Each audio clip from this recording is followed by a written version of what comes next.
I asked every SlamBall player questions like who is the most overrated player in the league, and these are their answers in the first ever Anonymous SlamBall Player Poll. I'm Sam Roberts, this is Bounce Off, the #1 SlamBall podcast worldwide. Let's get into it.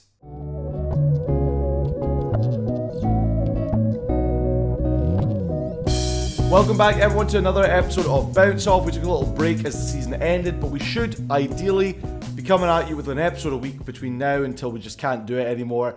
This week's episode is the Anonymous Player Poll. Now you might have seen this from The Athletic, who cover a variety of different sports.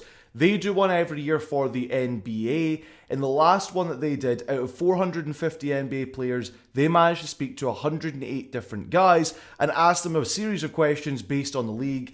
Including like just a variety of things, including like who's the best coach and stuff like this.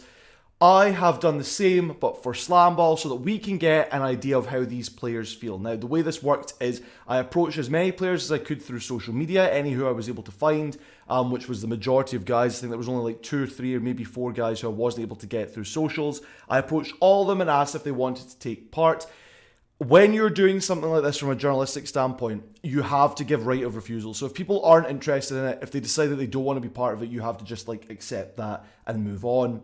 In this case, I've been very lucky. So out of the 59 players that were on that are in the league, according to their stat tracking site Scorebreak, 21 players responded to at least one of my questions, and the majority of them replied to the majority of my 8 questions. So not everything. We don't have a full scope of how every single player in the league feels, and that's okay. It's everyone's prerogative whether they get back to me or not.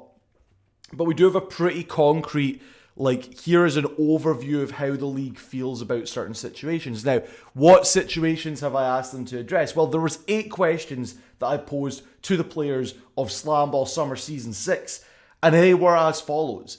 Do you plan to return to SlamBall next season or for any upcoming tournaments? We've obviously heard rumoured that there might be some tournaments coming between now and then, so are they interested in doing that? If you had the opportunity to play for a different team going forward, would you take it? This is just one to sort of see how comfortable guys are with where they've ended up. Do you feel being a part of SlamBall has created new opportunities for you outside of the sport? Do you feel like you're a part of the SlamBall Brotherhood that former players talk about? What do you think about the refereeing from this season?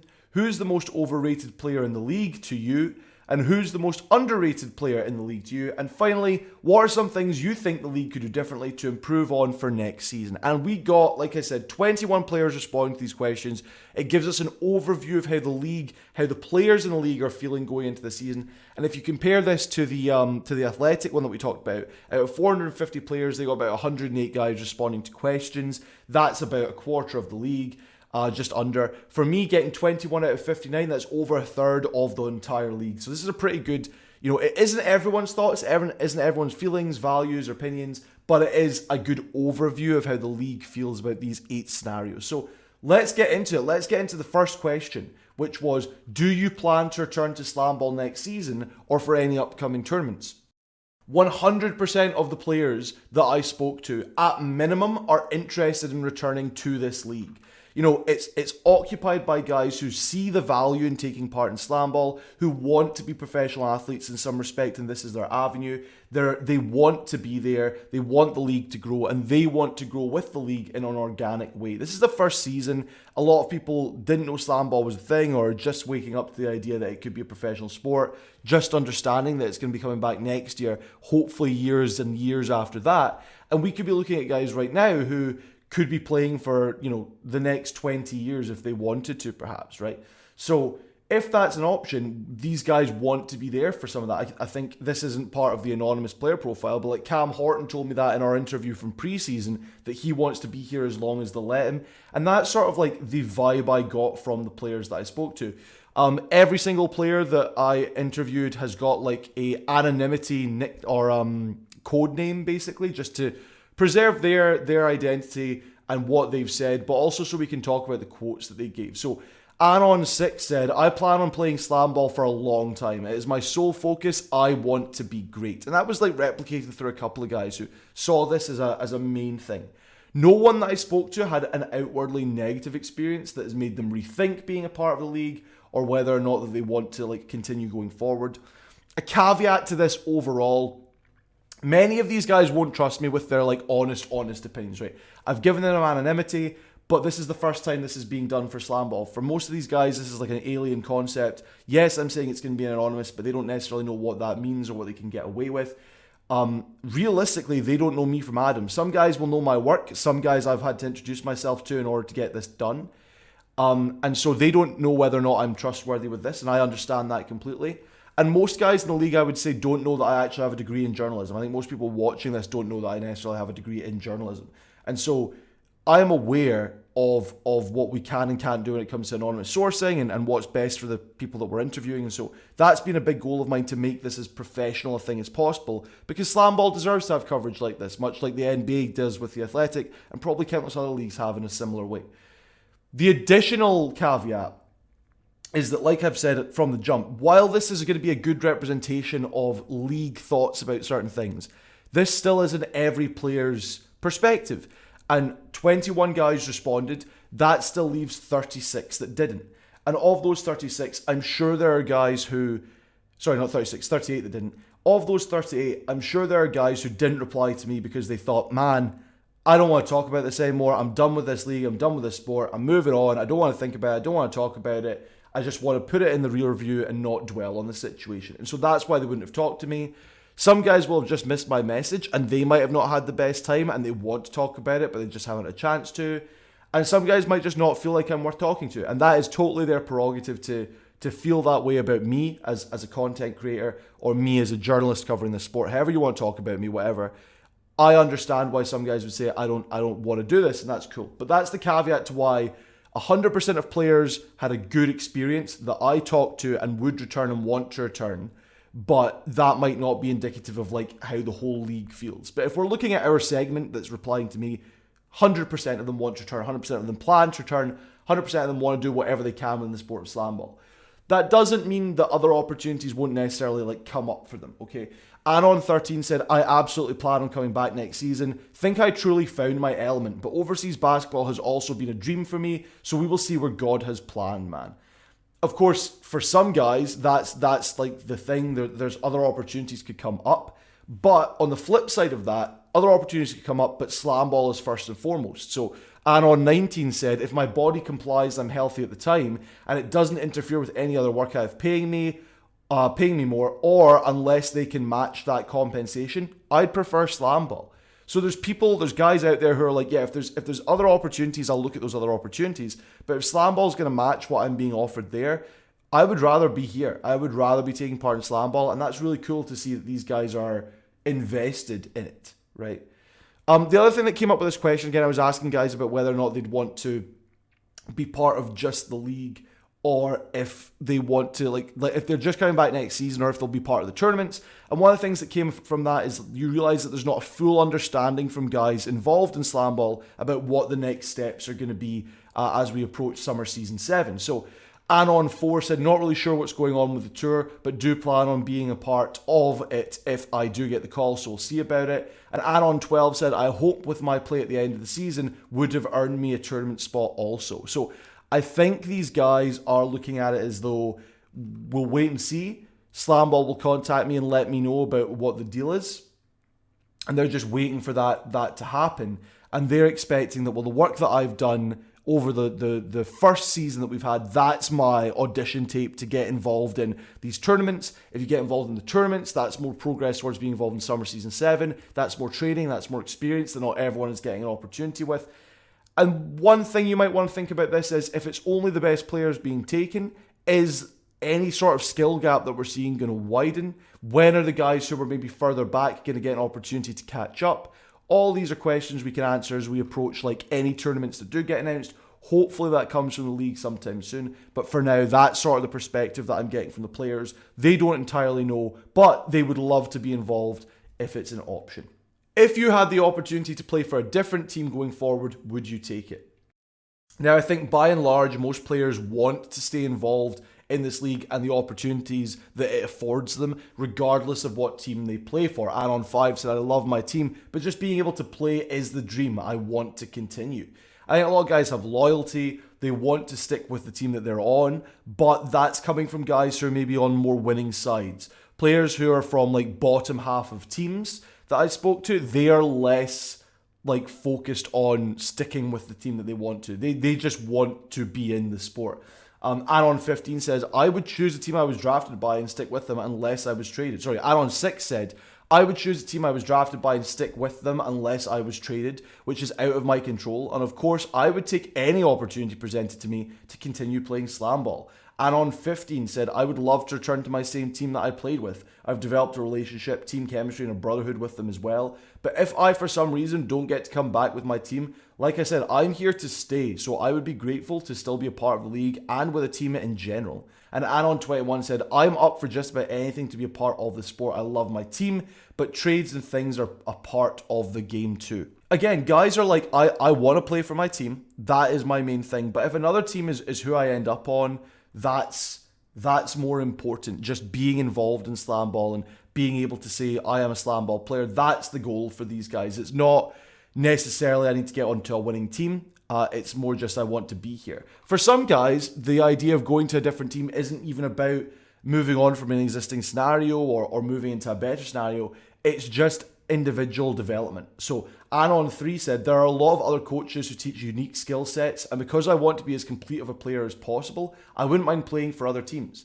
And I think this is representative of a league of guys, and again, it's 21 guys, but a league of guys who are invested in improvement of the self and improvement of their abilities in this specific sport and wanting to maintain the growth they're having organically alongside the league that they're involved in. So a lot of guys want to stick with their same team, but most guys are fine with the concept of going somewhere else unless they were on one of the teams that did particularly well in the playoffs. And then a lot of those guys are sort of like, I'd rather stick with where I'm at.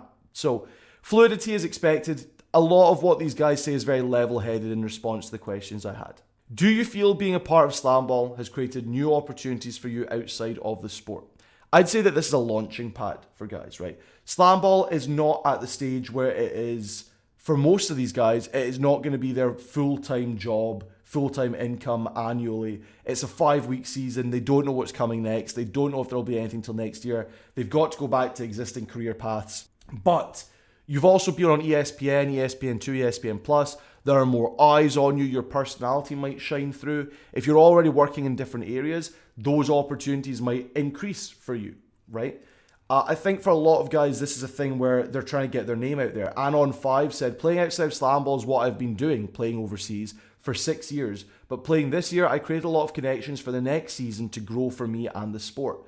It's sort of like if you've got an athletic background, this is an opportunity to showcase what else you can do, to get your name out there, to have people go, wow, this guy is pretty good at SlamBall. Let's see what he's been able to do in football or in basketball or in track and field, or what can we bring this guy in to do because we've seen him on this product. But it's not just in sports, it's in all avenues of life. Anon2 talked sort of towards there was a quote from a guy who was a member of the board of SlamBall who described it as the entertainmentification of sport, right? So it is a sport and it's a thing you can bet on and it's all this stuff, but they want to make it as entertaining as possible. And I think that Anon2 spoke to this when they said, SlamBall has definitely shined the light for more opportunities for me in areas I was already involved in. It's great exposure. So that's for like things they're talking about, acting or being a social media influencer, or there's guys in the league with YouTube careers that they want to build on, or even someone like obviously Faisal Shafat came into it with a lot of talk about, oh, he's a reality TV star, he's done this, he's done that. Even while the season was going on,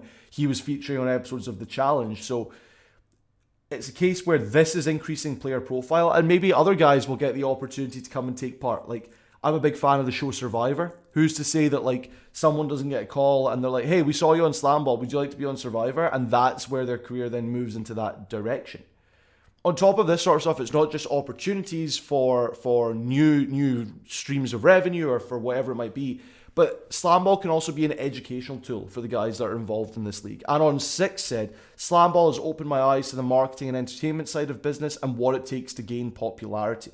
These are life experiences that being a part of the league has taught them, whether it's look at how our social media team works, or whether it's talk to the other guys in the league who are maybe like on a higher level in terms of social media content and output, or if it's just sort of like, here's how you come up with a game plan of this is my identity as an athlete and this is how I'm going to present myself to the world.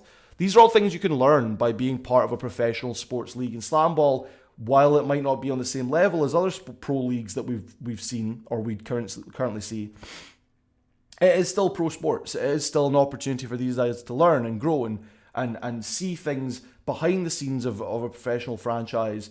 Even if you don't want to consider it a professional sports team or professional sports league, it's certainly a professional sports team and franchise on its own.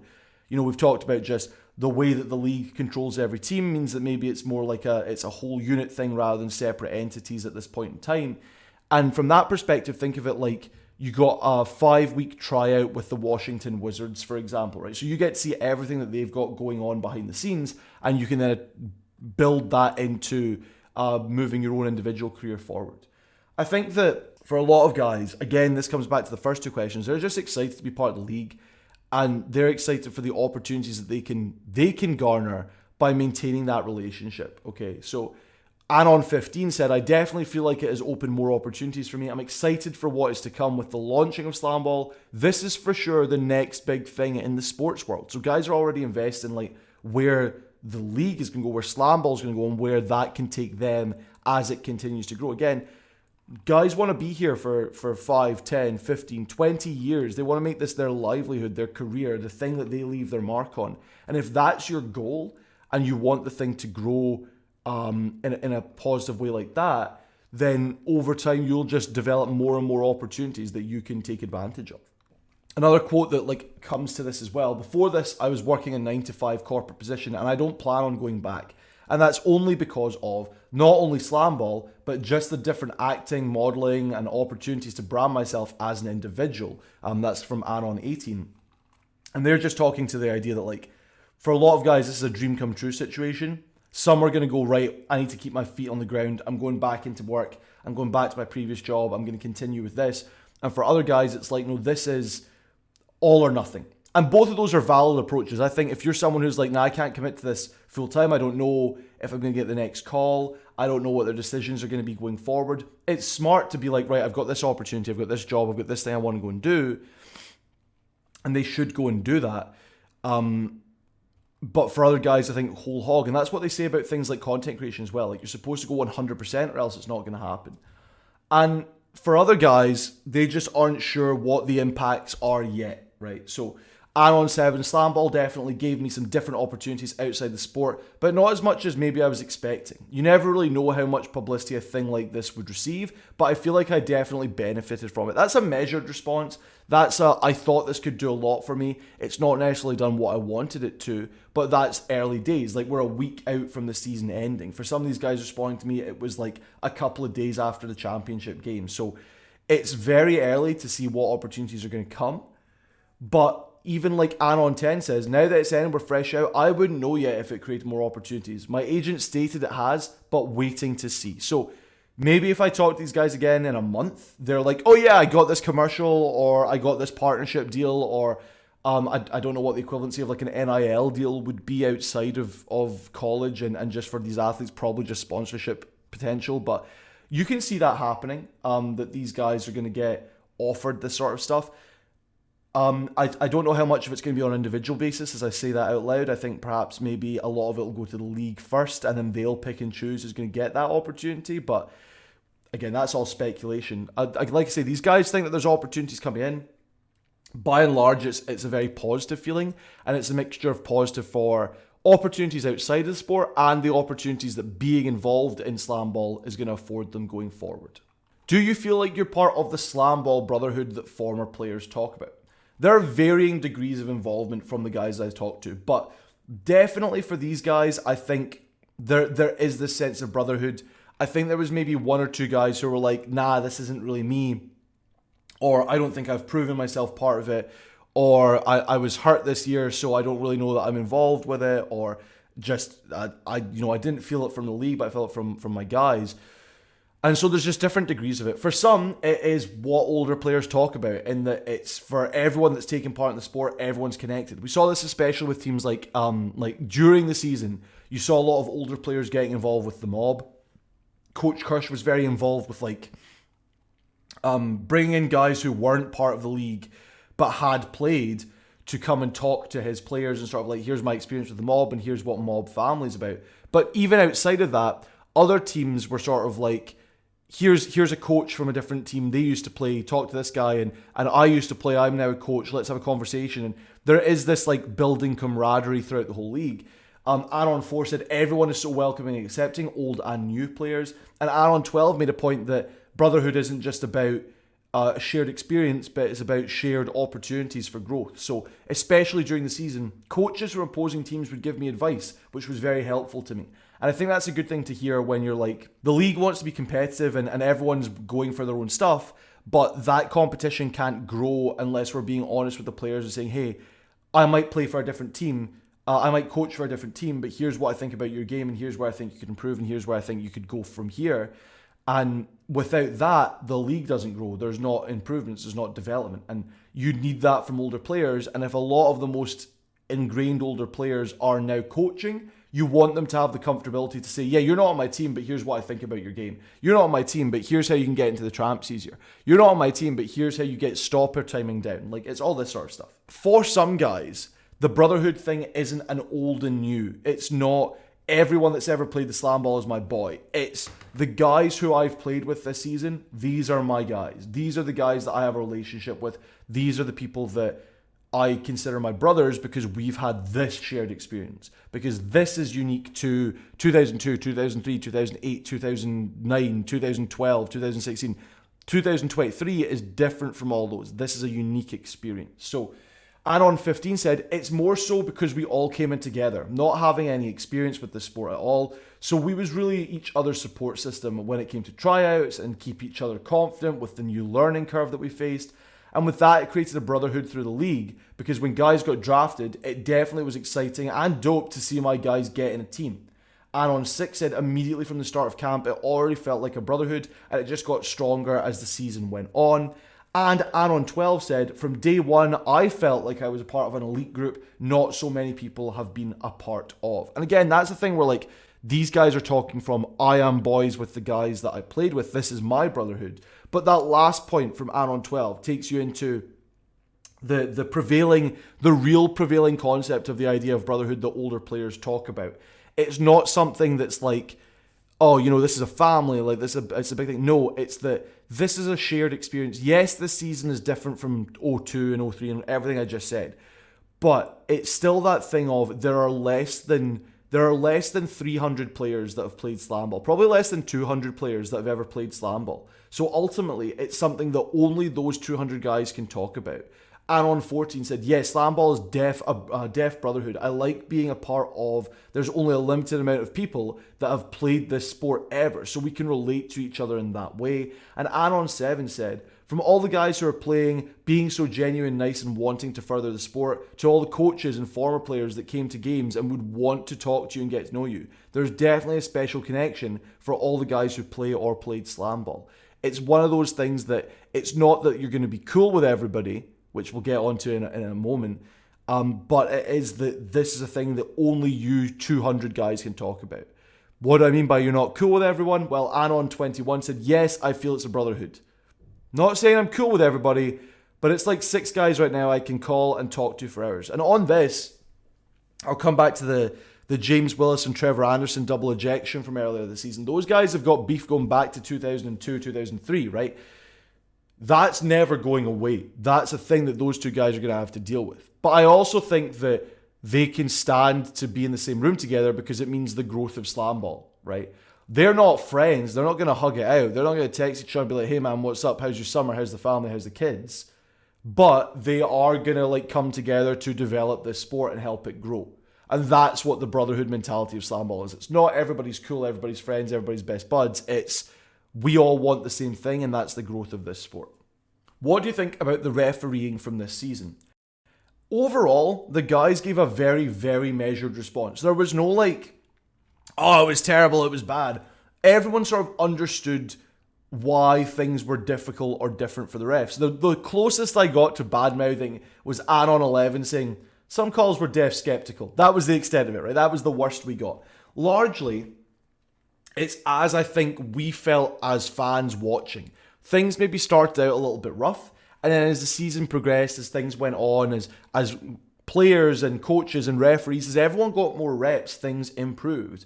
at minimum, these guys didn't have to referee the sport before. And for players, they can see the referees in the same light of like, we've never played, you've never refed, we all need to grow together, you know? Anon 4, the refereeing wasn't the best, but it was also the first season. So it's like, you know, everybody, like players, referees, we were all like, did not look as good as we're going to look just because this is pretty new, you know? Rules are different. Different aspects of the game have been added. So for the refs, it's not the same. And then for the players, we've been doing this 4, 5, 6, 7 months now, maybe. So it's definitely just a learning curve. And on 6, I think just like the playing got better as the season went on, the reffing did as well. And on 10, look, it's the first season back since 20 years ago. Reffing may not be perfect, but I definitely feel like it will improve as we go on. And that's talking to like where things are gonna go next season, and when these players get brought back, things are going to develop. Coaching can change. That can like grow. But the same for refereeing. When the same referees get brought back, new things can be implemented. They can look at stuff more clearly. We can consider things like a coach's challenge, because by that point, you're expecting the people running the games to be 100% on what is going on and what's good and what's bad. I think Anon 10 made a really good point as well, where they said refereeing was new, so I wouldn't judge them at all, and also understaffed. They did the best they could. From my perspective, from us watching, you know, it's like 2 or 3 people that are on the floor at any one time. Should it be more? That's a question we need to ask. Like, are things getting missed because there's not enough referees? Do we need 4? Do we need, you know, 1 on each end up and down the court type thing? Do we need someone covering each end of the floor? How are we going to look at this? Are there issues with people at the booth? Like, what's the refereeing like there? Or is everyone pretty comfortable with their position? It's just the growth is what's needed. That's a big thing that you need to touch on is what's being put in place so that the referees can do their job the best, in the same way that what's being put in place so that the players can do their best. A thing we talked about on Twitter with all the people who are really interested and excited about SlamBall was like what alternative rules can be implemented. And you know, one of the things that gets brought up in a later question when I was asking the guys about what things can the league change, Aaron 14 said, I think refereeing started shaky, but once they started letting us play through calls, it got better. I think they could have used some type of, sorry, no, this was Aaron 14's response to the question about refereeing. I think refereeing started shaky, but once they started letting us play through calls, it got better. I think they could have used some type of replaying or coach's challenge, though, to make it better. From my perspective, again, I wasn't playing, I wasn't out there, I wasn't involved in it, but it didn't look so much as they were letting the guys play through contact. It felt like the referees had a better understanding now of what does and doesn't constitute as hitting someone going into the tramps, for example, right? They, over time and through reps and developing their skills, were falling less for flops because they were understanding, like, right, the defender was in position. The offensive player has got as much onus to try and avoid the defender as the defending player has to try and avoid the offensive player. And that's one of those things that you just need to get reps at seeing a play develop and understand, right, that defender wasn't moving, that's not on him, no call.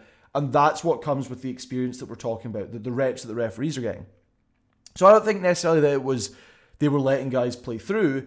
I just think they were getting better at spotting what should be a foul and what shouldn't be. So it wasn't let them play. It was a better understanding of what constitutes stoppage, right? That's how these things are supposed to go.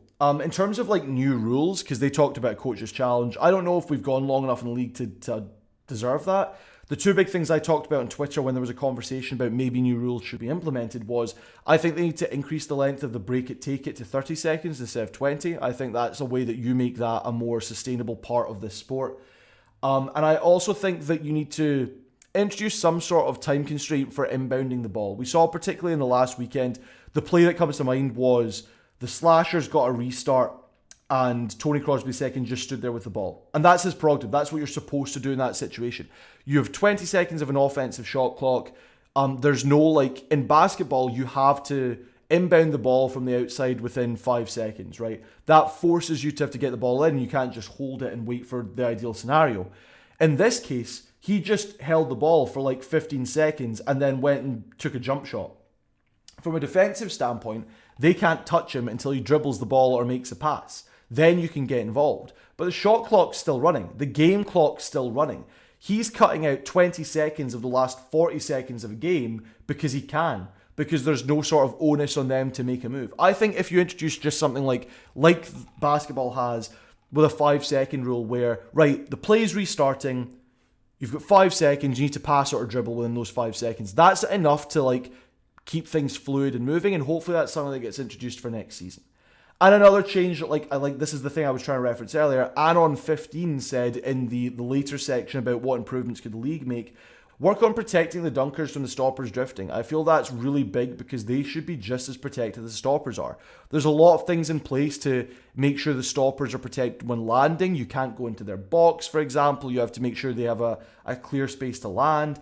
That's similar to what the dunking guys get, but they don't have the safety net of this stopper box area. If you enter that from an offensive perspective, that's a foul, and that can be, that is a big protection for the stoppers. There were multiple calls from fans, from analysts, from coaches, from players, multiple calls for drifting being a problem throughout the season across multiple different teams and players. So I think that's definitely a thing they want to look out for. With refereeing and rules and coaching in general, a conversation I had with Coach Planells on Twitter came down to me to how much do you expect the referees to get things right and what extent should we be holding them accountable. I think that externally as fans, being like, oh, the referees missed this call and the referees did this and the referees did that. As a fan, you're allowed to do that, right? As a fan, you're allowed to say, my team lost for this reason, blah, blah, blah, blah, blah. You can do that because you're a fan. You're not involved in what's going on. As a coach, I think you have a responsibility to your team to get on at referees if they've made a mistake. I think in the course of a game, you should want every single call to go your way. That is a fair call. As a coach, that's your job, right? You have to go at them and you have to say, hey, you missed this, or hey, what happened there? That's what you're supposed to do as a coach. But I think Anon7 gives the best perspective on why these guys will have said, refereeing was fine, there was a couple of mess ups here and there. Anon7 said, just like any sport, the moment you look at the refs for a reason why you win or lost a game is the second you take the blame or credit from yourself or the other team. Talking about refereeing, making that the biggest talking point, that removes the agency of the team that won from being the winner and the team that lost from having things to improve on and to develop, right? That's the problem with just talking about refereeing. Is that going to stop me next season from addressing these things if you feel like a team got screwed? Is that going to stop the broadcaster from coaches doing it? No, and they should do that if they genuinely think that they got screwed out of a win or a situation. That's what you're supposed to do. But I also think that Anon7 makes a really good point here of like, if that's your sole discussion point, then you just needed to play better. And that's sort of where that comes from. Who's the most overrated player in the league to you? Now we are entering the last three questions. These are the juiciest questions for me as an analyst and for fans and for players. If you're a player watching this, if your name comes up here, just remember, I didn't put this out there. This is the guys in the league with you, so prove them wrong. Most guys, however, most guys in the league pled the fifth when I asked this. Again, why would they trust me with anonymity? Why would they want to be unfair to some of the guys they're playing with? For a lot of these guys, it's a case of just, look, there is no such thing as overrated. It's the first year. How can you rate someone's ability? Anon3 said not to be a nice guy, but I don't see anyone as overrated. This is a tough learning curve for a lot of guys, and to the guys performing, I respect them. To Anon6's point, no one in this league is overrated. We were all learning a brand new sport, and everyone was trying their best week in and week out. And for Anon7, that's tough. All the guys who were good were actually really good, because the league is so young. I don't think we have anyone who is overhyped or overrated. And that's like, that all these guys are pleading the fifth. Most guys were saying things like no comment, laugh emoji, which really made me smile when guys were saying that. Some guys didn't want to give me a name because they don't feel like that's true. And this is a really good way of putting it. It's a young league. Everyone's developing at different stages. There's no such thing as overrated because the guys who are good are good for a reason. And everyone's coming into this brand new. So how can you really rate someone's ability? But that being said, I did get some names thrown out there. Now, none of these guys, I've got three names for you. Okay, three names that we're going to talk about. And for three names and a concept, right? So three names and then a concept of what overrated really means. And we'll talk about each of them. I'm going to give you the name of the player. And then I'm going to sort of give you my my justification for why I think guys in the league would consider them overrated, and then maybe my defense of these guys for why they're in the position that they're meant to be in, maybe why they are rated appropriately or whatever it might be, right? The first guy we're going to talk about, these are in alphabetical order, so this isn't like who people said was the most overrated. But the first guy we're talking about is Bryce Moraine, and his name is the one that came up the most, right? This is just me being honest with this. Bryce Moraine of Delava, his name came up the most, and I think there's a very clear reason as to why his name came up as the most overrated, quote unquote. He was the first overall pick in this brand new era of SlamBall. That immediately paints a target on your back, regardless of who you are. You're the number one pick, right? So you're the guy that's got to impress. You've got to be the face of the league. You've got to show what being a SlamBall player is all about. You tack on the comments from Mason Gordon, the guy who created SlamBall, where he said that Bryce is the most complete player that we've ever seen in SlamBall. That target just got a million miles bigger. Like, there is no way you can enter this brand new sport. You're the first overall pick. So a coach has said, this is our guy, right? Multiple coaches said, this is our guy. Guys I interviewed said 100% he was the clear-cut number one guy. And then you tack on the guy who invented the sport saying he is the most complete player. That's like a huge target to paint. And it also makes it easy to say that someone's overrated, because when you hear things like that, that makes you think, wow, so this is the best player ever. This is the guy who's going to dominate. He's going to do this, he's going to do that. And if you don't come out the gate dominating, you've underperformed, because this is the expectation set for you. Is that fair on Bryce? I don't think so. He had injuries in training camp. He shouldn't have been playing weekend one, but he came back to be involved in those games. He should have taken more time after weekend one to rest, and he didn't. He came back early. He kept getting banged up. Is that an excuse? And maybe he's still overrated and being injured is just part of the game? Maybe. Or is this a case of we haven't seen his full potential because he didn't come in at 100%? The other part of this I think is important to understand is that the concept of a complete player is misunderstood for a dominant player, right? You have guys who are complete in sports to the degree that they are fundamentally sound, right?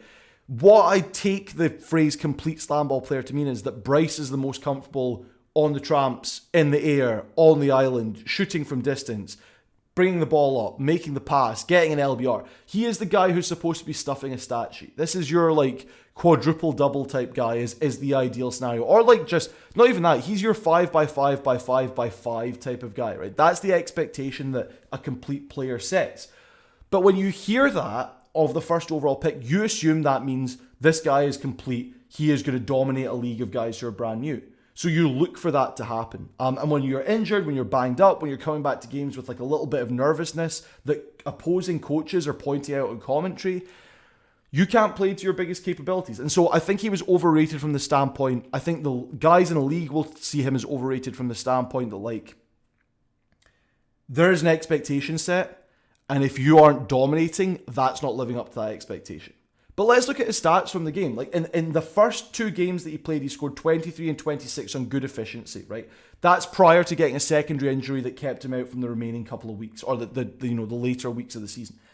When he like initially returned after those injuries, he was on a minutes restriction, but he still contributed with points here and there, being a distraction, being someone that the offense had to pay attention to because he's got this reputation.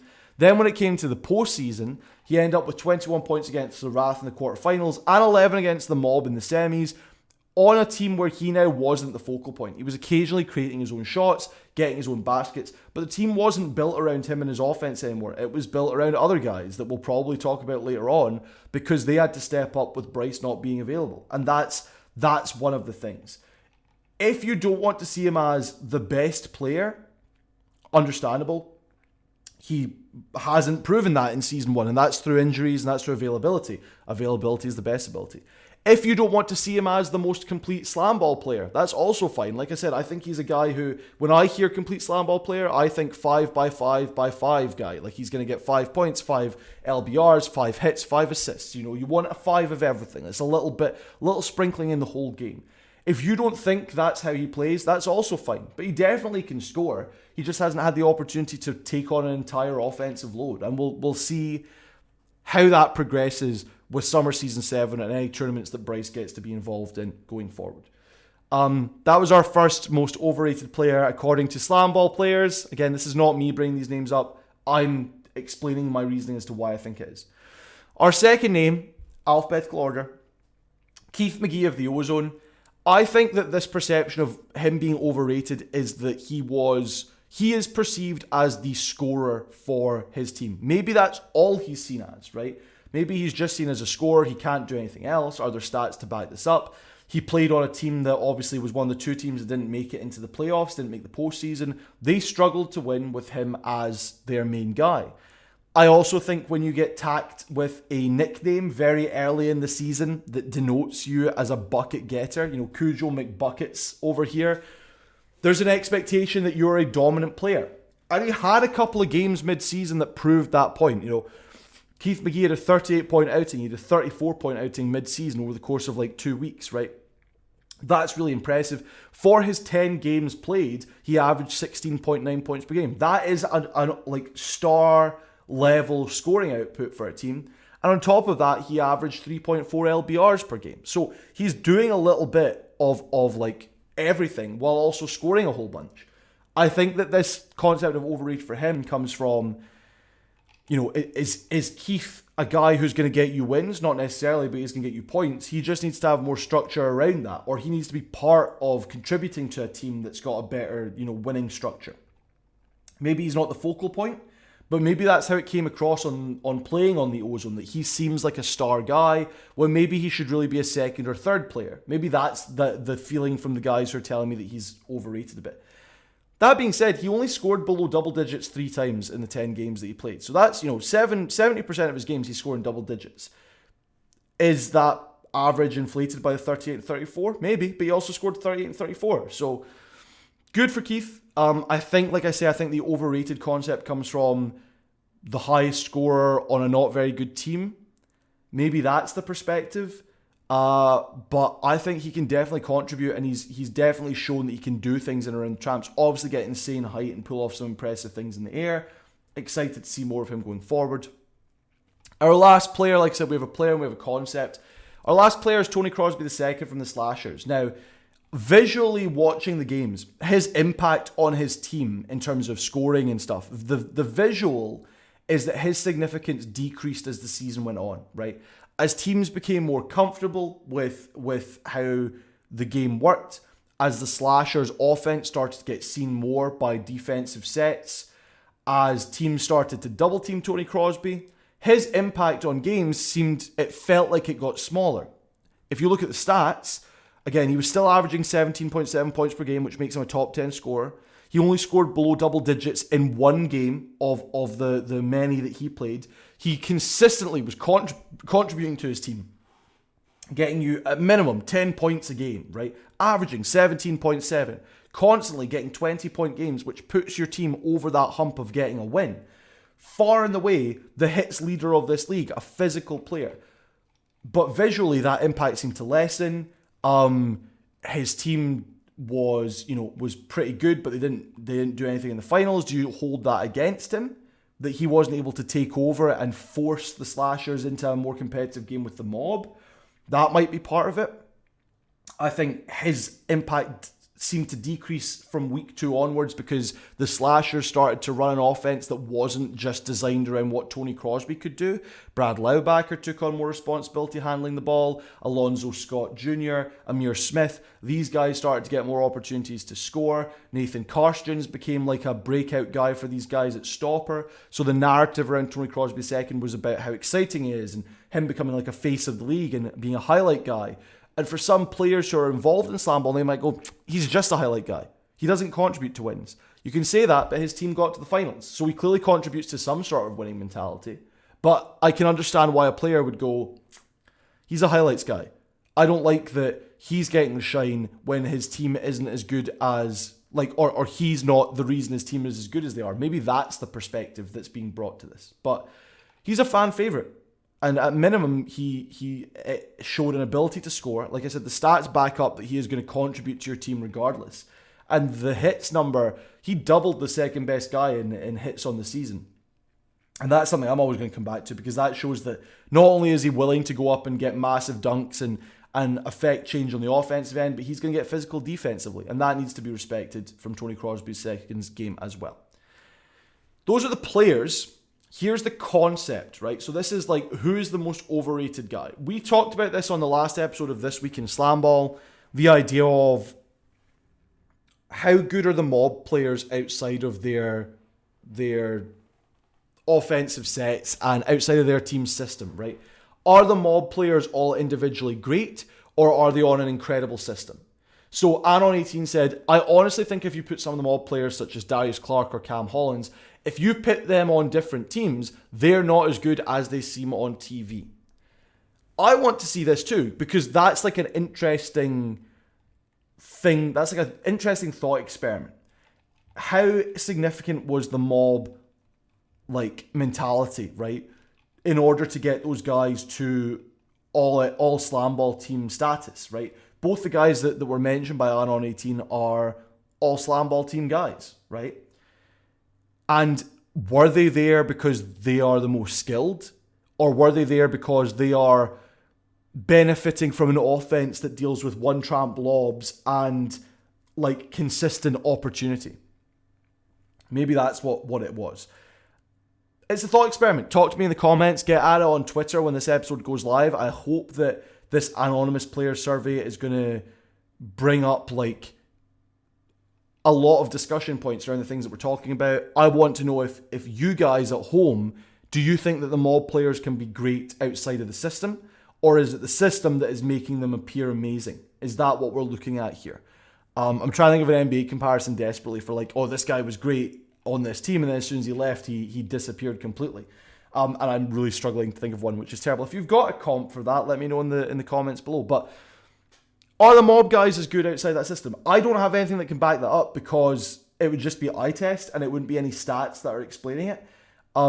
These guys all did great. They ran to an undefeated season, destroyed the competition in many respects. But I am really intrigued to know what happens next season with team rosters and if guys move around and how that impacts a team like the mob going forward. Who's the most underrated player in the league? Now, obviously, a lot of the guys I talk to, they mention themselves. Sorry, I'm not going to talk about that. I'm not going to count it, right? But credit to you, like that is the mentality you have to have as a professional athlete, right? I'm underrated. I'm not respected. I'm the best player in this thing. I can prove myself. I didn't get a chance to do this. I didn't get a chance to do that. My system doesn't work for me. Whatever it is, you need that motivation to be like, I'm going to go out there and I'm going to kick some ass. And for the previous question of like overrated players, I hope that Bryce and Keith and Tony, I hope those guys take this, because again, this isn't me saying this is your peers. I hope those guys take that as motivation to be like, next season I'm averaging 20. I'm going to be the guy that averages 20 points this league. I'm going to do that. Take that as your motivation. When it comes to underrated players, this is a really nice thing to be able to hear that the league feels about your style of play and the things that make up a good SlamBall player. So obviously most guys mention themselves. I'm not going to discuss that here. I didn't count that. Some guys mention their teammates, which I also didn't count. But if their teammates got mentioned by other guys involved in the league, I took that into consideration. So a lot of players got mentioned once because it's a lot easier to talk about who's underrated than who's overrated. There's a lot more comfortability in that because if I break down anonymity, you don't seem like a bad guy. So I'll mention the guys that got mentioned once. I'll just say their names. And then we'll get into the couple of guys who are mentioned multiple times by multiple players who aren't involved in their team. And we'll go more in depth with those guys. So the people who are mentioned just once, Bradley Laubacker of the Slashers, Darian Slade of the Wrath, Deshaun Kelly from the Griffs, Greg Helt from the Wrath, Jayton Williams of the Rumble, Jamal Barnes Jr. of the Buzzsaw, Matthew Wilkerson of the Griffs, Raymond Taylor of the Buzzsaw, Richard Washington of the Rumble, Tamyrick Fields of the Rumble, and Trey Landers of the Wrath. If you're any of those guys, take credit that people in your league think of you as underrated. Go out there and prove them right. Prove that you have something to contribute and that you are better than what this first season has suggested, right? Those are guys that were mentioned once. I'm not going super deep in it, but just there's a thought. Those are some guys to think about as how good was their game this season. Then we've got, again, 3 players and a concept, right? So these are 3 guys that were mentioned multiple times as being underrated, and we'll go a little bit deeper into them. Again, alphabetical order. Alonzo Scott Jr. of the Slashers. He was a guy who, again, so the Slashers became very much like Tony Crosby II is the guy. Nathan Karstens erupts as like a stopper who's potentially really good. I was buying on the drum bit like Brad Laubacker and what he's bringing to the team from like a distribution standpoint, right?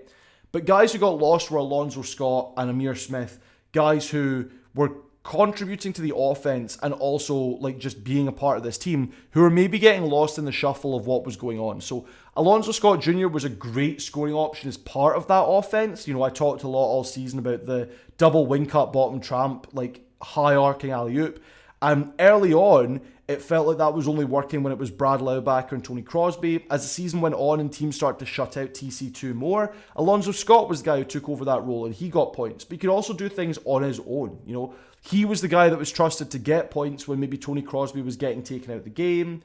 You know, there might be some arguments about with that being part of the offense. You know, what we talked about the mob earlier and about the guys who benefited from being part of a good structured team. When it comes to the Slashers offense, does Alonzo Scott benefit from being part of a well-structured offense that he is benefiting from? You know, that being said, I think that he did make a leap as things became more important. During the regular season, he averaged 9 points per game. When it hit to the playoffs, he averaged 13.7 points per game. And in open play, he didn't miss a single shot. That's not an exaggeration. Throughout the playoffs, Alonzo Scott Jr. made every dunk, made every shot, made every layup. Anything he was given, he was 100% of it according to Scorebreak, right? The only thing he missed was a face-off. I can't remember now if it was offensive or defensive, but that was his only like miss, right? So that's like improvement from regular season to playoffs. Are those blowaway points per games numbers? No, 13.7 is like top 20 for sure. Top 15 probably, which is really, really good, admittedly. But it's not like crazy. What it shows is incredible consistency. And what it shows is contribution to the team. Not just in points per game, but in 2.7 LBRs, which was the same in the playoffs and regular season. Just consistently like being a part of the team, building on their offense, contributing to how they can win. Alonzo Scott is a guy who I definitely think needs to be watched for going forward. You know, a thing we talked about in the last episode of This Week in SlamBall was guys who are going to contribute to the sport without maybe being megastars. And I think Alonzo Scott's one of those guys that you would like him on your team because he's got experience and he knows what he's doing. Not necessarily because he's going to go out there and score 30 points every game, right? But you need guys who are going to get you those 3 LBRs and 9 points because that takes you over the hump of getting an actual win. A guy who... This is the dude who got mentioned the most in terms of an underrated player, and I think that's very valid when you see how he played towards the end of the season, right? And it's Jihad Shockley of the Lava. His scoring and just his general like impact on the team massively jumped between the first 2 weeks and then the second 2 weeks in the playoffs. Now that's, like I've said before, because of the injury that Bryce Moraine suffered, the team had to change their you know, what they were trying to do, where they were trying to go with things, what their focal point was going to be, who they were going to base their offense around, what they were going to do, and Jihad Shockley benefited from that hugely, right? He upped his performance to a great degree. When you look at the games that the Lava played against the Mob, he really made life hard for Gage Smith in the semis with those dive cuts and his really, really long arms. Like he was just sort of like going over Gage, and that's just me using this as an example because he's the best player in the league, and you have a guy who's sort of making it look like I can score on you when I want to. He's also got something that was brought up that's very unique, where he's able to go from a dive cut to the side tramp and then go to the hoop, which most guys aren't able to do from that angle. Jihad makes it look easy. Again, that's an arm length thing. He just looks like he's got go-go gadget arms. It's crazy. I talked about his improvements from the first 2 weeks to the second 2 weeks. He goes from 13.5 minutes per game, averaging 9.25 points per game in weeks 1 and 2, in a massive leap, going to 16.5 points per game. Sorry, minutes per game. 16.5 minutes per game. A 3-minute jump, but a 17.2 points per game in weeks 3 and 4. Right? That is like 8-point jump for this guy when he became the focal point of the offense and he became the reason they were winning games, right? So he's underrated for sure because he got one offensive player of the week nod, but if he was allowed to be unleashed more going forward on the Lava or on another team, he could really show out as like, I can score to the same degree that Tony Crosby or Keith McGee or Ty McGee, I can score to these guys' level, Kalen Tippins Hill, if you just let me go, right? Him being the focal point led to the Lavas wins. Him being a focal point is a big benefit for this team. Third and final guy who is underrated, Marcus Gray of the Ozone. You noticed as the season went on that he was getting buckets for them quietly. His stats aren't like blow away amazing. 7.9 points per game with a season high of 15 points.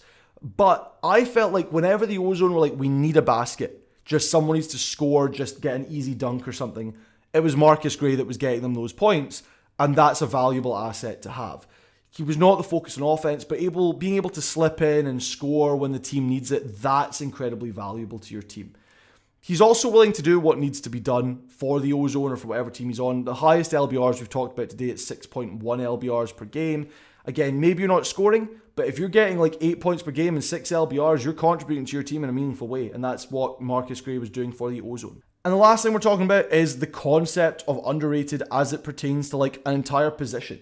So Anon21 said, underrated most of the handlers. We are on the start of the big dunks and we set everything up. Everybody only sees the 20, 30 points somebody puts up. But it's us handlers that get things started or set up for that 20. And I think that's a fair point. I think if we look at SlamBall and we analyze how we as analysts and fans are engaging with the sport, it's that stoppers are their most important position. And we'll talk about stopper play all day. And wow, this guy scored 30. Wow, this guy scored like an average of 25 points per game. Wow, this is an amazing offensive set. What you don't necessarily talk about is the impact that handlers had. I think we did when it came to Cam Horton, for example, because he was getting 4.4 assists per game and he was like way higher than anyone else. And so you have to acknowledge that like, well, this guy's clearly contributing to the wins. But you aren't doing that for every handler on every team, and they aren't getting the same shine because they're not the scoring guy, they're not the defending guy, they are the setup guy. And in a sport like SlamBall, that's not always like flashy. Like if you look at football, soccer, midfielders get a lot of respect because they have like a game that you can see developing because of the size of the pitch. It's like, right, this guy is making this pass to set up this guy to score. Whereas for the handler, it's a fast-paced game, they're just getting the ball and they're immediately having to make a read and make a pass. The other part of this is like hockey assists. If you don't know what hockey assists are, that's like in ice hockey, the guy who makes the pass to the guy who then gets the assist gets like their own assist, right? And you don't necessarily have that being discussed in SlamBall, where if you're the handler, you might make that initial pass that then leads to a lob opportunity. And that's not being talked about as like part of what makes you a good player because you're reading the game and knowing where to go to set things up. That's not something that the casual fan sees. That's not even something that I'm at this point of covering this thing able to read necessarily. And so I think it's a valid point to say maybe handlers overall, maybe they're underrated. What are some things you think the league could do differently or improve on for next season? First thing I'm just going to address is the word time, both pre and during the season. Anon2 said, I think they could use more time to teach the game over a longer period of time instead of just a few weeks, especially since since it's new to everyone. It would prevent way less injury situations. That's coming from a player now. Like I've been saying all season that like, I think injury concerns may be overblown or like there's some guys who are getting hurt, but it's not as big as like people are expecting it to be. If a player is feeling that way, clearly that there's some sort of development that needs to take place. You now know who your player base is now, right? If these are the 59 guys, 60 guys, if say for instance, you're like, we only want to bring back 40 of these dudes and we want to bring in different guys after that. Do that, fine. But then you've at least got 40 guys who've got a little bit of experience and can get back out there. But it would be nice if they had an opportunity to practice a little bit more and to feel comfortable in the tramps year round rather than just when the season comes around. Anon3 says, as far as next season, I feel we should start training a bit earlier so we're better prepared and in sync. Anon10 said the league can work on better training. First year, we didn't know what we was doing. People caught on fast than others, and that's not fair. Needed more time to understand everything and how to do things. Question with that, does fairness matter? I think next season, if we are bringing in new guys who are trying out to be part of this sport, you know, what is fair there? Is it that they get a bunch of opportunity to train and practice before you bring back the previous season's guys? How much does fairness matter when it comes to training for a sport? Either you get it or you don't, you know? The difficulty with this is the idea of like the Super 24 that happened and like, well, these are the guys who are being handpicked to be better. You know, you're giving them the opportunity, you're giving them the tools to improve faster than everyone else. And is that maybe fair? Maybe not. More to that point, it's just sort of a case of there needs to be more opportunities to practice and train, you know? that is a thing that gets brought up later on in terms of like there needs to be more facilities. Like I'm trying to find the exact quote because I thought Anon 14 said the league can improve by having a separate practice facility for players. Court time in SlamBall is hard to access, and with better player development, we can see better games in the future. And you need access to a court. It's difficult when there is only one. It's not like it's something that's in every city that you can go to and just get your reps in. There is one court worldwide. Where does it go now that the season's done? Is it just getting packed into a warehouse? Could it not be set up in a warehouse? And that means if any guys are in Vegas even, they can get some reps in on the tramps. They can just get some practice with whoever's around, Is that just not viable from a storage perspective? Probably. That's probably the accurate of it. It's just not a viable option. But it'd be nice if guys could continue to grow their game even when it's not summer season time, On top of like time, it's not just time to prepare and time at the beginning of the season. It's also time in game.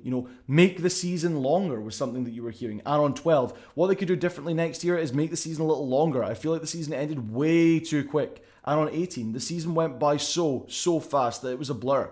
So I think just adding a longer season just makes it a little bit more competitive. And that's an interesting point as well. If you increase the length of the season, do the mob win every game? Maybe not. Do you get teams who maybe had a better chance of getting a higher standing in the playoffs, getting more rest, whatever it might be? Is that something you want to do? But then the other thing is make the games longer. That's what Anon 11 said, just make it longer. Anon 5 said, personally, the only rule I would like to make the games a little bit longer. And I can see that. From a fan's perspective, I know that guys like, I can't remember who it was that was on Twitter, whether it was Chris Russell or Andrew Smith. One of the guys was saying, like, from my perspective as like a dad, as like a parent with a guy with a job, it's like, you can watch a 40-minute SlamBall game, you can watch 3 40-minute SlamBall games, a night's worth of action in 2 hours. An NBA game's going to last 3, right? I can get an entire night SlamBall out of the way in 2 hours versus like watching a single basketball game. And that's got its merit from a fan's perspective. I also think it means you're less likely to get injuries, you're less likely to get tired if it's shorter. Maybe you can change the running clock situation. So still have 5-minute quarters, but don't make it a running clock constantly. Maybe that's a fix for this issue. I personally don't think that the length of games is an issue, but the guys want to be out there playing. That's what you get hearing these guys talk about SlamBall. They want to be out there and they want to play. The most interesting part of this, actually, let's go to issues with games played first, because I think we're gonna end on a unique concern. So, Anon 6 said, I would add an exhibition match each night and have the losing teams play each other so everyone plays the same amount of games. I think that's an interesting concept, right? You can do it before the main event. It means that the 2 winning teams get more of a rest, right? They get an opportunity to get more rest in before the main event matchup. It means that every team will have played the same number of games, so you don't get a situation like, I know what I'm about to say is like boohoo the mob, but the mob played in double the number of games of any other team almost. They played the most games by far. Yes, they won them all, but that can create fatigue or injury risks or whatever it might be. And I think it's interesting that you could just add that extra game. If they've got the timing and the facilities, and if you can do all of that, add a 4th game on the night. That's doable, and that just means like, I wouldn't say make it an exhibition, because then guys aren't going to be going hard enough. That could lead to injuries. That's not a good thing. Make it count towards standings. Don't make it count as much as a main event win. You still lost the game earlier in the night, but a win is a win, and that can contribute towards, moving forward in the season. And that's an interesting wrinkle to add to it as well. So I think that's really good. The other concern with that and issues with games played is that all the players were played the same. We talked with some coaches pre-season about how the contracts were structured, that there are 3 guys per team who get a certain amount that's tiered, and then everyone under that gets paid the same amount. The interesting thing that was brought up to me is that is regardless of games played, and that is regardless of team success. So again, using the mob as the primary example here, they went undefeated. They played 7 more games than the next best team. They, or not 7 more games, but multiple games more than the next best team. They went to the playoffs. They won the whole championship. They don't get any additional funding for that. They don't get any more money. They don't get paid extra. They get their salary. And that's a really interesting concept. Do you want to include like monetary compensation for winning the championship? Does that motivate guys to try harder? Should we be doing that in the first place? Or is this an opportunity for SlamBall to be the most pure of sports and have it be just about competition, being competitive, wanting to win? Or is there a necessity to add monetary value to a championship victory so that more guys get invested in the league, so that more guys want to win, so that more guys can make a career out of competing in SlamBall? That's another really interesting discussion for the comments and on Twitter. What is the valuable thing that we should be taking from a season of SlamBall? That's what you want to hear about, right? The biggest, most interesting thing, right, for me, this is the exact quote I got when I asked, what could the league do better? Anon9 said, treat the players better, give team apparel to players, right? Those are two distinct points, I think, right? The overall point that's being made is that, or the point that this player was making was, and I've corroborated this with players from other teams, right? The guys that played SlamBall this season were given their jerseys, their gear for SlamBall, and they were given a generic SlamBall League shooting shirt. They weren't given hats with their team logo. They weren't given t-shirts with the team logo. They weren't given hoodies. They weren't given anything that allowed them to represent their team outside of the jerseys that they wore. And if they did want them, they had to pay for them. For some teams, we heard from Cam Horton pre-season in my interview with him that the coaching staff provided their ankle braces. And that's something that you need in order to play the game. Not you need it because it's important. No, the league requires that you have ankle braces. Now, other guys have told me that they had their ankle braces provided by the league, so this might just be a case of the mob coaches being like, we want to give you the best of the best. But minimum, the inability to market the league outside of playing. If these guys are going around wearing a lava shirt, if you're going to a pickup basketball run and you're wearing a Wrath t-shirt, people are like, that's cool, what's that? What's that from? Oh, I played SlamBall. What's SlamBall? Well, there's marketing for you. The guys having to pay for their own t-shirts, man, give them a t-shirt. T-shirts are not that expensive to just give one to every player and just allow them to represent the team that they play for. That shouldn't be a big financial concern for you guys going forward. One player was very fair about it and said they had a lot of other stuff going on. I get that, but you want the players to represent the league to a great extent. You want these guys to be faces of your league and going out there and representing you and being ambassadors. You need to give them stuff to be ambassadors with. That's a no-brainer. Anon16 mentioned that there could be improved communication, which I'd personally been calling for all season, and I think that, goes back to the treat the players better statement, right? They need to understand what's going on. If these guys don't know what the plan is going to be for the upcoming tournaments that may or may not be happening, that's not a great sign from them in terms of feeling secure and wanting to maintain going forward with SlamBall. Maybe you don't get 40 guys coming back next season. Maybe you only get 15 that are really interested, and everyone else is like, I didn't get a t-shirt, and you didn't really communicate what was going on, and this didn't happen, and that didn't happen, and I don't really know if I want to be here. And that's maybe a concern for these guys. Just generally, it felt like there were bits and pieces that were not great from a player perspective. We already talked about Anon14's quote about practice facilities being separated and having an opportunity to train and practice. The players don't feel like they're getting as many opportunities to be as good as they can be, and I understand that from their perspective. The league's trying to come back in earnest, and that is a difficult thing to do, is to, cover all of these different issues that you don't even know are going to be issues until they arise. So the office is doing what they can, but give the guys t-shirts. Find a way to get them more practice facility, improve your communication with players and with the fan base, and do things that just make the league feel more professional. Anon18 pointed out, I feel like there definitely needs to be a deadline for in-season trades. This is what we're talking about, because there were some players that were playing on teams during the playoffs that weren't even on that team at all. Also largening the player pool. And I think that's a fair point as well. You want to have more options on the injury reserve list, and if guys are going down hurt, because this is a very physical sport, you don't want to have to be relying on the same 4 guys to jump from team to team and fill those roles.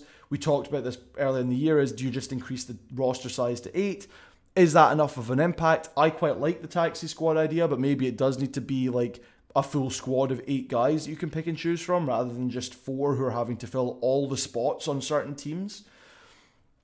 These are all treat the players better as a loaded statement on its own, understanding that that's in terms of merchandise, but that's also in terms of what we talked about in terms of player pay and incentivizing guys to want to take part in the full season, rather than going, I can play the regular season, put in half effort, I get paid the same amount as the guys who win the championship, as my alarm goes off. I talked too long. These are things that the league can do to improve, and I hope that they take that on board, that these are genuine player concerns. I'm not pulling this out of anywhere. You can take me at my word if you want or not, but this is 100% coming from 21 guys who are involved in this league. These are things that some players are feeling, and it's corroborated by other guys feeling the same way. That being said, I want to end on a positive, and I want to end on this quote from Anon19. Everyone did a great job for it being its first year. They really had the right staff to excel.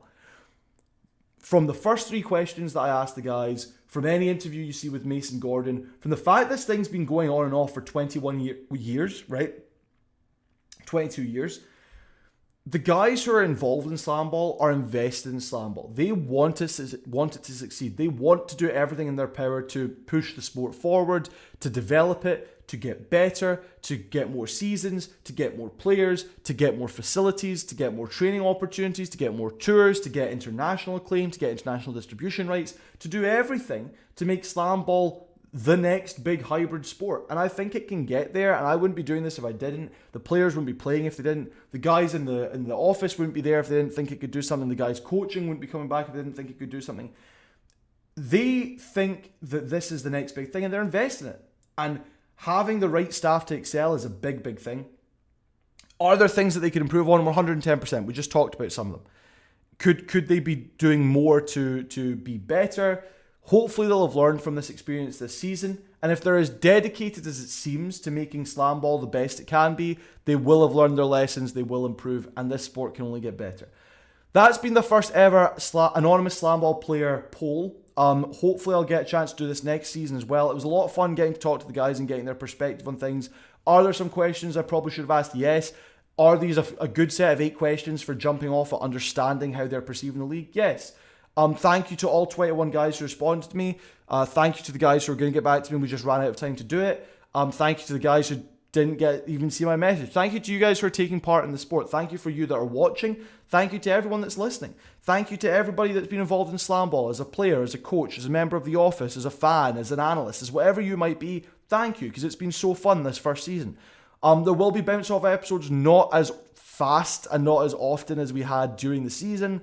My aim is to try and do 1 a week. Hopefully we'll get an episode every week, whether it's an interview or maybe me having a discussion about something, or maybe I'll get some guys on to talk about SlamBall stuff. You know, there's a lot of people out there who want to talk about the sport, and it's been incredible to do so thus far.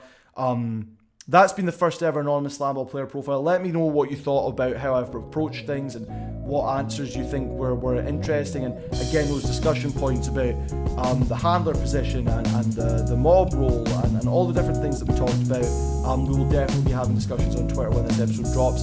Thank you for listening. Thank you for watching. I've been Sam Roberts. This has been Bounce Off. Until next time, have a beautiful day.